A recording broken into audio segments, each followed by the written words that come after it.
Not long ago, following Greg Abbott in Texas rolling out these new razor wire lined buoys that they put in the Rio Grande River, we predicted that it would result in not just people being maimed, as had already happened at that point, but we predicted that it would inevitably result in deaths. And sometimes it sucks when predictions come true because that has already happened. The Texas Department of Public Safety has notified the Mexican Consulate in Eagle Pass, Texas, that a person was found dead in the southern part of the floating barriers. The Mexican National Institute of Migration told ABC News on Wednesday that a second body had been discovered in the buoys already. They have barely been there and already 2 people are dead. The identity of the individuals, we don't know. The cause of death are unknown. There's no good cause of death that they're gonna find. It's just select from different horrific possibilities. We don't know whether those deaths were connected to each other. We know both of them are connected to the new border policy that Texas has instituted. And by the way, we have a little bit more details on just how terrible these buoys are. Take a look at this. Jordan Elder, a journalist, posted this photo. New close-up photos of the buoys. It appears there are sharp rings in between the buoys to prevent people from trying to go over them. So if you try to go over them, you will be ripped open and possibly bleed out, either in the river or shortly after getting out of it. So again, absolutely horrendous.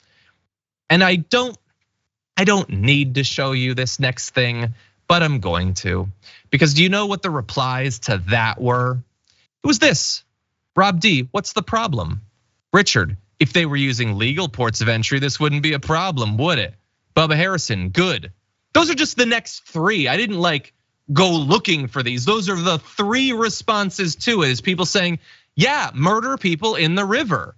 If they didn't want to be brutally murdered, then they should have gone through a legal port of entry.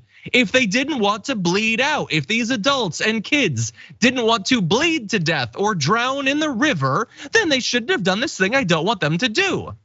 And I don't know for sure, but I'm gonna imagine that every one of those people who is so happy to see people dying have strongly held religious beliefs that apparently seem completely incapable of stopping them from being utter sociopaths. Sabrina, what do you think? I bet these people who are leaving those types of comments are the same people who care so much about the sanctity of life and whatnot. Like, these buoys are so new and so dangerous. I mean, regardless of whether anybody has papers or not, like, nobody deserves to die like that. Like, if somebody just happens to be near them and they're trying to stay afloat or risk drowning, there's nowhere to hold on to. Like, what? You're gonna get, oh my gosh, it's very sad and just inhumane. And I hope that they get rid of these as soon as possible, or more people are for sure going to die. I know, and just like it makes you feel so utterly powerless that you see it coming. Everyone sees it coming. They know what the intent of this is. Greg Abbott did this so people would die. We're not gonna do the thing where we pretend that we don't know or we can't know, or we disagree, but everybody's principled. No, he did this to kill people, and now people are dead, and more people will be dead. These first 2 are the first 2, but there will be many, and he won't care, and his administration won't care, and his voters won't care, and no conservatives will care that people are literally needlessly dying. They just don't care. For more political news breakdowns, interviews, stories of activism, and me trying my hardest to care about the occasional big celebrity news story, subscribe to our YouTube channel at youtube.com/The Damage Report. And you can ring the bell wherever it is so you don't miss anything.